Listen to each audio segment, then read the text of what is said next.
আসসালামু আলাইকুম ফ্রেন্ড, কেমন আছেন আপনারা? আমি আজ নিয়ে এসেছি একটি ক্যালকুলেটর যেটি চলছে না। এখানে সুইচগুলো দিচ্ছি।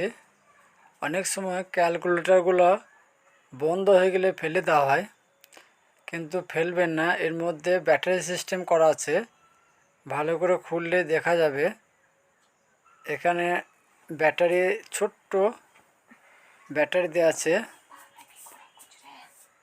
AG10। ব্যাটারিগুলো অনেক নাম থাকে, কিন্তু এখানে দেওয়া আছে AG10। বেশিরভাগ জাপানি ব্যাটারি থাকে। তো ক্যালকুলেটরটি আমি খুলে ফেলবো এবং আপনাদের দেখাবো ব্যাটারি কীভাবে চেঞ্জ করা হয়। অনেকে হয়তো জানে না ক্যালকুলেটর চলছে না মানে খারাপ হয়ে গেছে, এমনটা না। এখানে ব্যাটারি সিস্টেম। বন্ধুরা যারা নতুন দেখছেন, আমার চ্যানেলটি সাবস্ক্রাইব করুন, লাইক করুন, কমেন্ট করুন। নতুন ভিডিওতে আমার নোটিফিকেশনগুলো দেখুন। তো এখানে দেখতে পাচ্ছেন, এখানে একটা ছোট্ট ব্যাটারি আছে, বোতাম ব্যাটারি। এখানে ছোট্ট একটি ব্যাটারি আছে। ব্যাটারিটি আমি আস্তে আস্তে খুলে ফেলবো। ক্যালকুলেটরটি পুরাতন হওয়ার জন্য ব্যাটারিটি একটু একটু জং ধরে গেছে, তার জন্যই ক্যালকুলেটরটি চলছে না। একটু পরিষ্কার করে নিতে হবে ব্রাশ দিয়ে। এখানে আমি ব্রাশ দিয়ে একটু পরিষ্কার করে নেব ভালো করে। এবং যেটি ব্যাটারি রাখা ছিল, নিচে জং ধরার জন্য হালকা স্পট পড়ে গেছে, ওই দাগগুলো আমি একটু ঘষে নেব। এবং একটি সেম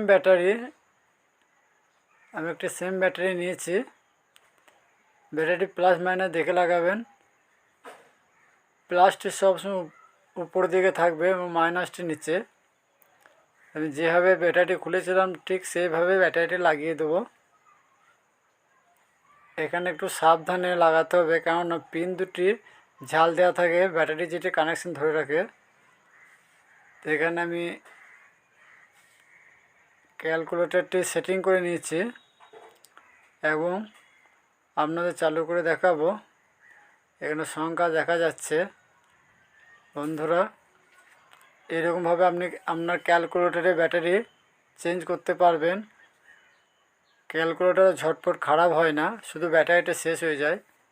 এখানে অনেক দিন হওয়ার জন্য ব্যাটারিটি জং ধরে গিয়েছিলো এবং ক্যালকুলেটরটি কাজ করছিল না। এখানে আমার সংখ্যাটি উঠতে লেগেছে। আপনাদের আমি ভালো করে দেখাচ্ছি, দেখতে পাচ্ছেন এখানে সংখ্যাগুলি উঠছে। তো বন্ধুরা, যারা আমার চ্যানেলটি নতুন দেখছেন তাদের বলি সাবস্ক্রাইব করুন, লাইক করুন, কমেন্ট করুন নতুন নতুন ভিডিও পেতে। যেখানে থাকুন ভালো থাকুন, সুস্থ থাকুন। খোদা হাফেজ। পরে ভিডিও আবার দেখা হবে।